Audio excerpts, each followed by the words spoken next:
کہ داعش کو آپ کے پیارے پیارے روٹی کو چوچی کہنے والے افغانستان میں پناہ نہیں ہے، اور جو 3000 گنا زیادہ حملہ کر رہا ہے اس کی محفوظ پناہ گاہیں آپ کے محبوب ملک افغانستان میں موجود ہیں۔ دس از دا ڈفرنس۔ اور آپریشن کا کوئی فائدہ نہیں ہے، آپریشن کے علاوہ کسی چیز کا کوئی فائدہ نہیں ہے۔ فائدہ آج تک ہوا ہے ان 17 سال میں جس میں آپ بات کر رہے ہیں، آپریشن میں ہی ہوا ہے۔ آپ نے 10 بار ٹی ٹی پی کے ساتھ معاہدے کیے، آپ نے پوری ریاست دے دی تھی سوات میں ٹی ٹی پی کو معاہدہ کر کے، جہاں پہ وہ گردن کاٹ کے الٹا لٹکایا کرتے تھے لاشوں کو۔ آپ یہاں تک گئے، انہوں نے کہا سوات نہیں 4 ضلع اور بھی لیں گے، پورا مالا کنڈ لیں گے۔ تب آپ کو جنگ لڑنی پڑی، آپریشن کیا۔ آج بھی سوات محفوظ ہے، آپ جائیں سوات میں گھومیں۔ آج سوات ٹورسٹ ہب دوبارہ بن چکا ہے آپریشن کی وجہ سے، مذاکرات کی وجہ سے نہیں۔ اگر وہ مذاکرات چلتے تو پورے سوات میں لاشیں الٹی لٹکی ہوتی، وہاں ٹورسٹ نہ پھر رہے ہوتے۔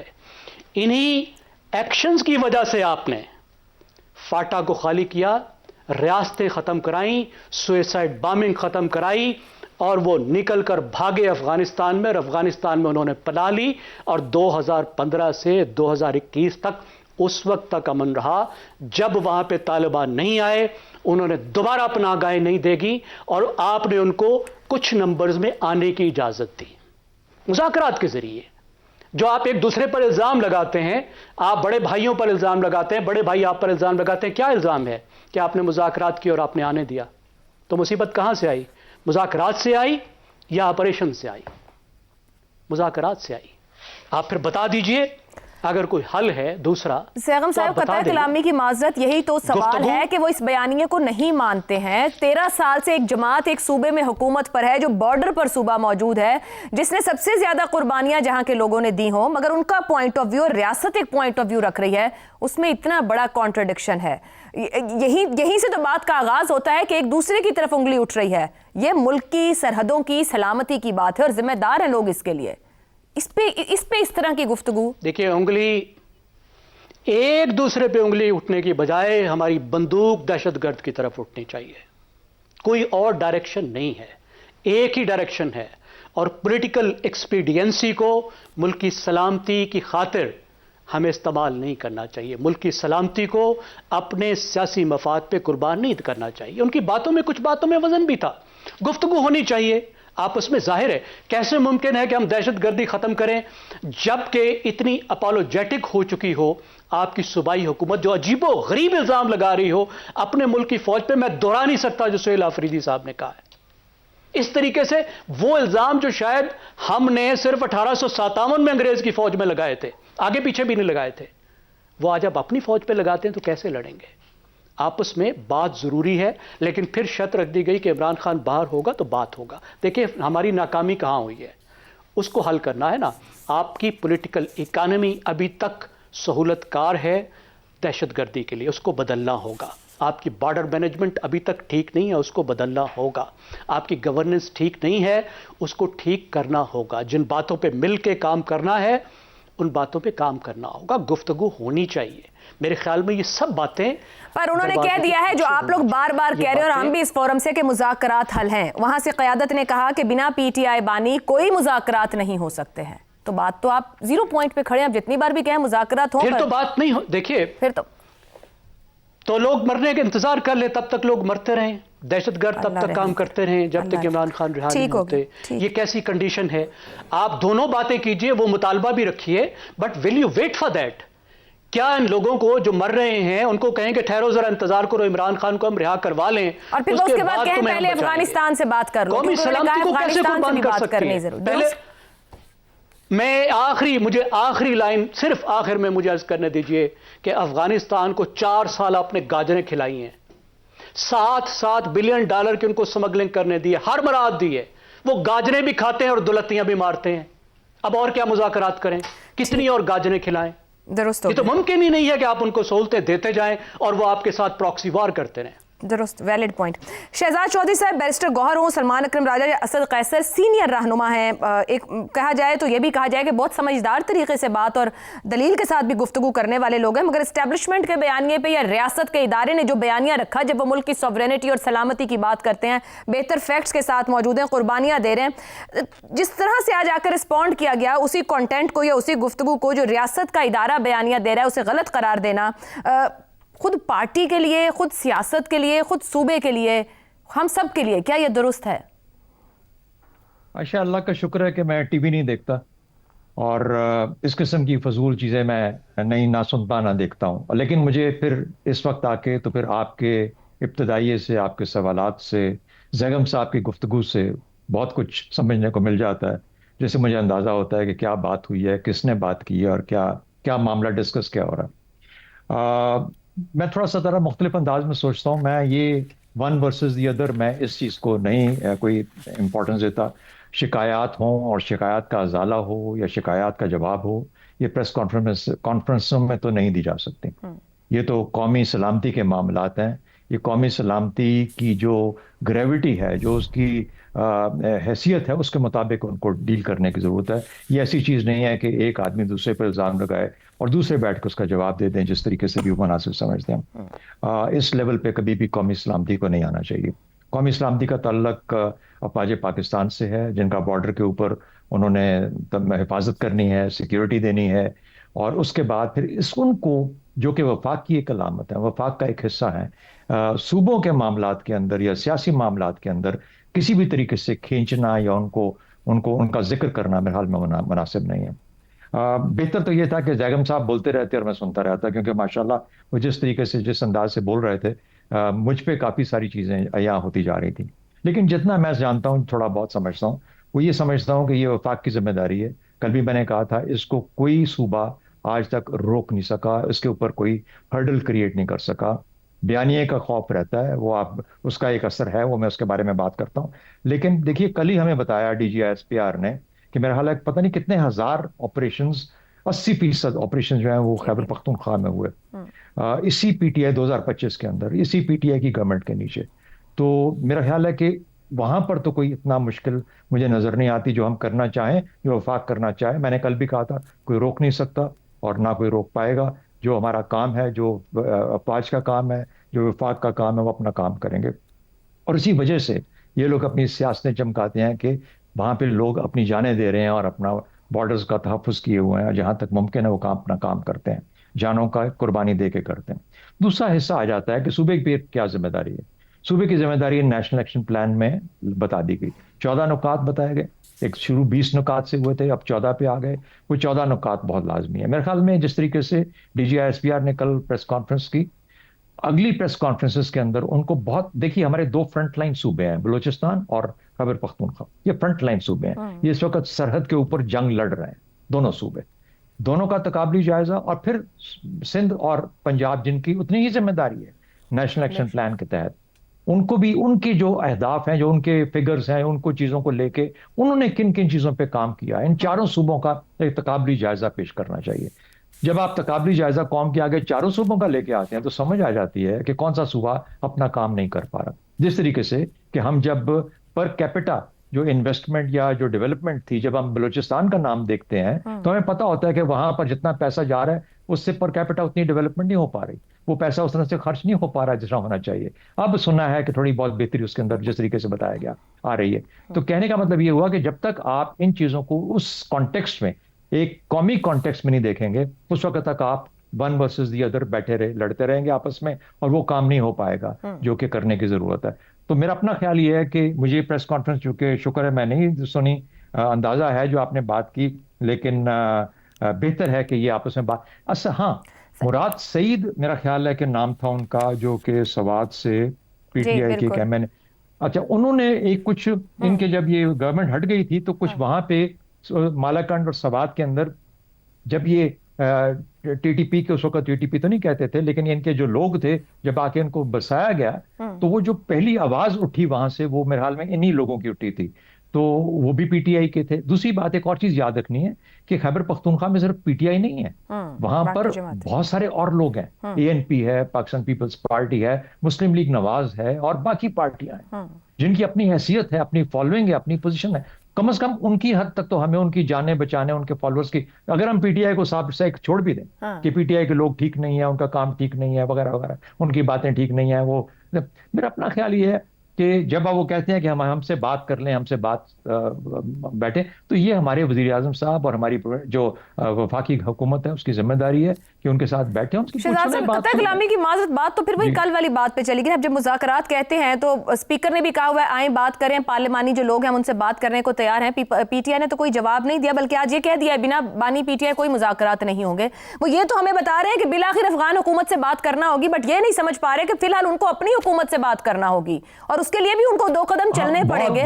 مطلب کیسے ممکن ہوگا پھر بات چیت؟ بہت اچھا نقطہ, بہت اچھا نقطہ. اب یہ سوال, پہلا سوال تو یہ ہے کہ ایپیکس کمیٹیز اور نیشنل ایکشن پلان, یہ کیا خیبر پختونخوا میں ایپیکس کمیٹی بنا دی گئی ہے؟ اور اگر نہیں بنی تو کیوں نہیں بنی ابھی تک؟ اس کو بن جانا چاہیے تھا. یہ تو ایک وفاقی ڈائریکٹو ہے, ایپیکس کمیٹی ہر صوبے میں ہونی چاہیے, اس کی ہر 3 ماہ کے اندر ایک میٹنگ ہونی چاہیے. جب یہ بہت زیادہ دہشت گردی اپنے عروج پر تھی تو ہر مہینے ہوا کرتی تھی ہر صوبے کے اندر, اور وہاں پر آرمی چیف اور پرائم منسٹر آف پاکستان دونوں جا کے اس چیف منسٹر کے ساتھ بیٹھ کے اٹینڈ کیا کرتے تھے. اسی کو شروع کر لیں, وہی ایک فورم بن جائے گا جہاں پر آپس میں آپ کی بات چیت شروع ہو جائے گی. بات چیت کے طریقے ڈھونڈنے ہیں. مگر سر پھر وہی بات قطع کلامی شہزاد صاحب, جب وزیر اعلیٰ سہیل آفریدی کہتے ہیں پہلے میرے لیڈر سے ملاقات کرواؤ پھر بات آگے چلے گی, بات تو پھر وہیں آ جاتی ہے جہاں سے شروع ہوتی ہے. وہ بنا لیڈر کے وہ قدم لینے کو تیار نہیں ہے, اور آپ کہتے ہیں کہ مذاکرات تو سب سے آسان کام ہے, وزیر اعظم ہاتھ بڑھائیں اور وہ ہاتھ بڑھائیں اور بات چیت ہو جائے گی. نہیں تو آپ کیا چاہتی ہیں کہ وہ نہ بڑھائیں؟ میں تو چاہتی ہوں سر بات چیت کریں, ذاتی مفادات اور سیاست ایک طرف رکھیں, آپ عہدوں پر بیٹھیں تو ذمہ دار ہیں. پھر صرف سہیل آفریدی کو مسائل کھڑے کرنے دیں, آپ مسائل نہ کھڑی کریں. سر میں کہاں مسائل میں سوال کھڑا کر رہی ہوں, آپ کو سوال بھی مسئلہ لگ رہا ہے تو بات ہی ختم ہو گئی. نہیں سوال مجھے کوئی مسئلہ نہیں لگ رہا. آپ کے سوال میں کہنا نہیں چاہتا, لیکن آپ کے سوالوں کا بہت آسان جواب ہے. دیکھیے یہ نیتوں کے معاملے ہیں. اگر کوئی نیت, مثال کے طور پہ سہیل آفریدی نیت کے اندر خراب ہے, مثال کے طور پہ وہ بالکل خراب آدمی, اور بھائی وہ جو باقی جو اچھے لوگ ہیں, میں پی ٹی آئی کی بات نہیں کر رہا, پی ٹی آئی تو ساری ایک سائڈ پہ کر دیں نا, جو باقی خیبر پختونخوا کے لوگ ہیں جن کے اپنے لیڈرز ہیں, جن کے اپنے نمائندے ہیں, ایم پی ایز ہیں, ایم این ایز ہیں, کم از کم ان کی کانسٹیٹوئنسیز کا تو حد تک بچا لیں جا کے. درست ہو گیا. تو اس کے لیے کم از کم ان کے لیے قدم اٹھا لیں. آپ چھوڑیں پی ٹی آئی کو, میں نے کہا نا پی ٹی آئی کا کیڑا نکالنا پڑے گا. سر نہیں ہو سکتا, صوبہ ان کے پاس ہے شہزاد صاحب, یہ تو پھر ایجنڈا ڈریون معاملات نہیں کامیابی کبھی دیتے. ایجنڈوں سے ہٹنا پڑے گا, پاکستان کا سوچنا پڑے گا. جب تک ہم یہ نہیں کریں گے اس وقت تک ہم مسائل کا حل نہیں ڈھونڈ پائیں گے. لیکن میں پورے طریقے سے ایگری کرتا ہوں کہ صوبے کو ساتھ مل کے چلنا ہوگا تاکہ ہم اس ناسور سے اس کو ختم کر سکیں. جب تک ہم ختم نہیں کر پائیں گے. اور یہ بڑی اچھی آپ نے بات کی تھی ایک بیچ میں, سوری بھول گیا ایک بات کہنی, کہ یہ جو چلیے یاد آئے گی تو پھر میں بعد میں آپ کا ٹائم لایا ہوگا. جی ٹھیک شہزاد صاحب. عامر صاحب, کیا پی ٹی آئی کے مرکزی رہنما ایسی پریس کانفرنس کے بعد اسٹیبلشمنٹ اور حکومت کے لیے آپشنز کو محدود کر رہے ہیں؟ درست طریقہ تھا جواب دینے کا؟ نہیں آشا, میرا خیال ہے کہ جو بہت زیادہ واضح تھی نا اس چیز سے, اس سے پہلے کہ ہم اس نقطے پر آئیں کہ کیا یہ ان کا انداز تکلم جو انہوں نے اپنایا اس پریس کانفرنس میں وہ درست تھا یا نہیں, جو چیز بڑی واضح نظر آ رہی تھی اس پریس کانفرنس میں وہ الجھاؤ ہے جس کا پی ٹی آئی خود شکار ہے.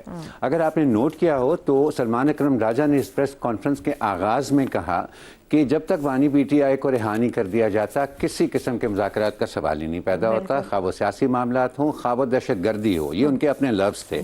جبکہ اسی پریس کانفرنس کے آخر میں ان کا اپنا یہ کہنا تھا کہ دیکھیں دہشت گردی کے معاملے پہ تو وفاقی حکومت جب چاہے وہ صوبائی حکومت سے بات کر سکتی ہے, ہم لیکن سیاسی معاملات پہ جب تک وانی پی ٹی آئی جیل سے باہر نہیں آئیں گے ہم کوئی بات آگے نہیں بڑھنے دیں گے. لیکن ہم دہشت گردی اور سیاسی معاملات میں ایک واضح تفریق کرتے ہیں. اس لیے دہشت گردی کے معاملے پر تو کسی وقت بھی جب بھی وفاقی حکومت چاہے وہ صوبائی حکومت کے ساتھ بات کرتی ہے. اب یہ وہ واضح کنفیوژن ہے جو کہ ان کے اپنے اندر ہے, اور اس کنفیوژن کی سب سے بڑی وجہ یہ یہ ہے کہ ایک غلط پالیسی سیٹ کر لی ہوئی ہے ان کے رہنما نے، اور وہ بضد ہیں کہ وہ اس پالیسی سے نہیں ہٹیں گے، اور ان بیچاروں کی، اور بیچاروں کا لفظ میں بڑے سوچ سمجھ کے استعمال کر رہا ہوں، مجھے اچھا نہیں لگتا سیاستدانوں کے لیے یہ لفظ استعمال کرنا، ان کی مجبوری یہ بن گئی ہوئی ہے کہ اس بیانیے کا وہ دفاع کریں، چاہے وہ دفاع کر سکیں یا نہ کر سکیں۔ اس لیے آپ نے دیکھا کہ آج کی پریس کانفرنس میں جہاں وہ براہ راست D G I S P R کی پریس کانفرنس کا جواب دینے کی انہوں نے کوشش کی، لیکن اگر آپ اس کی تفصیل کو ذرا دیکھیں تو جہاں D G I S P R نے فیکٹس اور فگرز کی مدد سے اب اس مشکل صورتحال کا احاطہ کیا جو کہ حکومت کو اور وفاق کو اور ریاست کو درپیش ہے کے پی کے اندر، اس کے جواب میں وہ سیاسی افسانے، من گھڑت باتیں کچھ، اور پھر غلط چیزوں کو غلط جگہ پر جوڑنا۔ مثلاً انہوں نے ڈسپلیسمنٹ کی بات کی، ارے بھائی 12-13 سال سے حکومت تو آپ لوگوں کی ہے، ہماری فائنانس جو فیڈرل فائنانس منسٹری ہے وہ آپ کے لیے باقاعدہ فگرز جاری کر چکی ہے کہ تقریباً 8,500 ارب روپیہ ڈسبرس ہو چکا ہے کے پی میں پچھلے 10-15 سالوں کے اندر، اور ان میں سے انہوں نے ان فنڈز کی بھی نشاندہی کی ہے جو کہ ان کے اپنے ایلوکیٹڈ پول سے، جو ان کی جو ایلوکیشن ہے نیشنل پول میں، اس سے بڑھ کے ان کو دیے گئے، جن کے اندر، اور اس کی مدوں کا بھی ذکر ہے کہ اس میں آئی ڈی پیز کی جو ریہیبلیٹیشن ہے اس کے لیے بھی پیسے دیے گئے۔ تو یہ ایک بہت specific facts and figures based, اچھا اس سے قطع نظر کہ وہ فیکٹس اینڈ فگرز کتنے درست ہیں اور کتنے غلط ہیں جو D G I S P R نے دیے، آپ ایک فیکٹس اینڈ فگرز پہ بیسڈ ایک حقیقت کا احاطہ کیا گیا ہے اور اس کا جواب آپ دے رہے ہیں سیاسی افسانہ نگاری سے اور من گھڑت باتوں سے، تو اس سے ان کی بکھلاہٹ بھی اور ان کی مجبوری کا، بکھلاہٹ سے بھی کہیں زیادہ عائشہ مجھے لگتا ہے ان کی مجبوری کا ہمیں احساس ہوتا ہے کہ کس طرح سے جکڑ لیا ہے ان کو بانی پی ٹی آئی نے اپنی سوچ کے لیے۔ ناؤ ہیونگ سیڈ دیٹ، میں سمجھتا ہوں کہ ایک رستہ تو نکلا نا۔ اب اگر انہوں نے خود پی ٹی آئی کے رہنماؤں نے یہ کہا ہے کہ نہیں، دہشت گردی کے معاملے کے اوپر حکومت جب چاہے وہ صوبائی حکومت سے بات کر سکتی ہے، تو میرا خیال ہے کہ اگر وفاقی حکومت کو اس کے اوپر they should jump on this opportunity, کیونکہ کل ہماری یہ بات ہو رہی تھی نا جس کو شہزاد چودھری صاحب نے ایسے سم اپ کیا تھا بڑی ویری ایکوریٹلی کہ اب یہ وفاقی حکومت کی مجبوری بن گئی ہے کہ وہ کے پی کی صورتحال کا کوئی نہ کوئی حل تلاش کرے، تو ان کو اس اپرچونٹی کو چھوڑنا نہیں چاہیے۔ اگر پی ٹی آئی نے کہا ہے کہ ہاں بالکل آئیں، ہماری اسمبلی کو کنسلٹ کریں، ہماری حکومت کو کنسلٹ کریں دہشت گردی کے معاملات پر، اور سلمان اکرم راجہ بھی اپنی بات سے پیچھے ہٹنے پر مجبور ہو گئے، جو انہوں نے شروع اس بات سے کی تھی کہ چاہے دہشت گردی ہو چاہے سیاسی معاملات ہوں، بانی پی ٹی آئی کے بغیر کوئی بات نہیں ہو سکتی، اور اینڈ میں انہوں نے کہا کہ نہیں، دہشت گردی کی میں اور سیاسی معاملات میں ہم تفریق کرتے ہیں، ان دونوں کو علیحدہ علیحدہ دیکھتے ہیں، اور دہشت گردی پہ بات ہو سکتی ہے۔ اب میرا خیال ہے ایک طرح سے اس پریس کانفرنس کے پیچھے ارادہ کچھ بھی ہو، نیت کچھ بھی ہو، ایک طرح سے وہ بال کو لوب کر دیا گیا ہے وفاقی حکومت کی کورٹ میں۔ اب دیکھیں ان کا کیا جواب آتا ہے اس میں۔ ٹھیک ہو گیا جی، شہزاد صاحب آپ کچھ کہنا چاہ رہے ہیں؟ کوئکلی، آپ نے بڑا اچھا پوائنٹ ریز کیا تھا جس کا ذکر عامر صاحب نے بھی کیا کہ پی ٹی آئی کے اندر اپنی جو کنفیوژن ہے وہ بڑی عیاؤں کے سامنے آتی ہے۔ ان کو چاہیے اپنی پولیٹیکل کور کمیٹی کے تھرو 3 ایشوز ہیں اگر میں دیکھوں، سب سے پہلے صوبے میں گورننس، اس کے بعد دہشت گردی، اور تیسرا بانی کو سیپریٹ کر کے اپنی سیاست کے طور پر جس طرح بھی ہینڈل کرنا چاہتے ہیں کریں، لیکن دہشت گردی اور گورننس کے اوپر پولیٹیکل کمیٹی کو صوبے کو بھی ایڈوائز کرنا چاہیے جس میں صوبے کا چیف منسٹر بھی بیٹھا ہو اور باقی بھی لوگوں، اور ساتھ ہی دہشت گردی کے لیے بھی جو ضروری چیزیں ہیں ان کو بھی عمل پذیر لانا چاہیے۔ تو جب تک یہ 3 حصوں میں بانٹ کے بات نہیں کریں گے پی ٹی آئی والے، آپس میں ایک سوچ کا جسے کہتے ہیں یکجہتی نہیں لے کے آئیں گے، یہ نہ گورننس کر پائیں گے نہ دہشت گردی میں مدد کر پائیں گے۔ بڑا ویلڈ پوائنٹ ہے شہزاد چودھری صاحب، لیکن پھر ایک اہم سوچنے کو تو پی ٹی آئی کو کیا بنا پی ٹی آئی بانی پی ٹی آئی چل پائے گی؟ اسی سوال کا جواب پی ٹی آئی نے تلاش کرنا ہے۔ ایک بریک لیتے ہیں، بریک سے واپس آئیں گے تو ہم بات کریں گے خواجہ آصف کا ایک سٹیٹمنٹ ہے کہ دفاعی معاہدے ہمیں آئی ایم ایف سے باہر نکالنے کو ہیں، کیا واقعی؟ اس بریک کے بعد پروگرام میں ایک بار پھر خوش آمدید۔